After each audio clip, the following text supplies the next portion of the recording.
We're gonna shoot aliens today! No! I am not doing the Naruto run! Let's do this! Area 51 was an arcade game with full motion video developed by Misa Logic in 1995, published by Atari Games and produced by Rob Rowe. The PlayStation 1 version is literally a carbon copy of the exact arcade game, point on point with every bit of the arcade game in the comfort of your home. It is cheesy, it is fun, it is incredibly short. I remember being in the arcade version of the game only spending about $3 in quarters, and that is saying a lot about how short this game is. More on that later. The PS1 version of this game has at least some options. You have arcade, practice, options, and your high scores if you really care about high scores. I don't. Will never care. Never. Nope. Practice mode lets you shoot aliens. You shoot them dead as they pop up out of pipes and punch you in the face. That's it. Then you get a score at the end showing how bad you did. Options lets you tinker with the game, giving you extra credits and lives, which I recommend maxing those out, because this game can be quite tricky unless you like repetitious trial and error deaths, continues, and game overs. And I advise getting those maxed. Difficulty options, which is cool too. If you have a gun attached to your system, you can calibrate your gun too.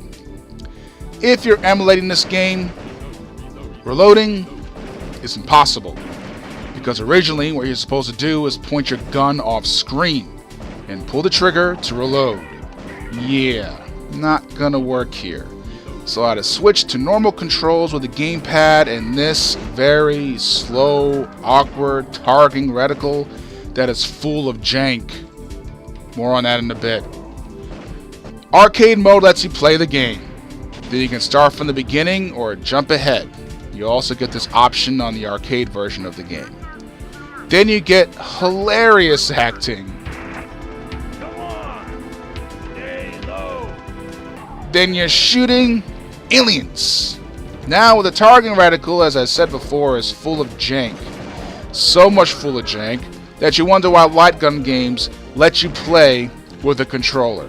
It moves slow, it's too specific where you aim, and even if you have your reticle over an enemy, it has to be completely dead center to register a hit. So in turn, you get hit far, far too much because controlling this thing is just dumb. You blow up stuff, shoot aliens, get power-ups from these floating biohazard symbols that may give you a shotgun or a machine gun. If you get shot once, you go back to using the pistol. If you shoot ammo crates that specifically says ammo on them, you might get an extra grenade which kills everything on screen or an extended clip. This is not going to be a long game review. Trust me. There's not a terrible amount to say about this game. It's far too short to comment. So, the reticle again, it sucks. Later in the game it gets far too difficult to drag this stupid slog of a reticle across the screen fast enough to survive. It took me about 2 tries to finish this game. If I had a gun, then yeah, it'd be a lot more easier. The end of the game is also a pain to do this with a controller. Also, a limited amount of grenades also makes it far harder. By the way, this is the last boss. It's a UFO.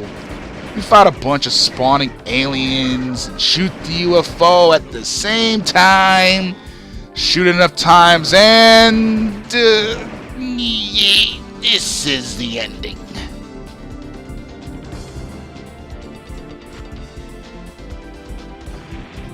We beat the game, boys! My verdict is that this is the shortest game ever made for an arcade. The PS1 did this port perfectly, other than degrading the graphics a tad bit.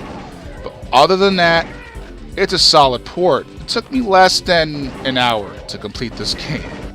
I promise, the next game I will review will be much, much more longer than this. And I am Dr. Valther Garstang. And I'm just gonna leave now, you know. This is a quick fire episode. I'm just gonna go 360 myself to a den of fire.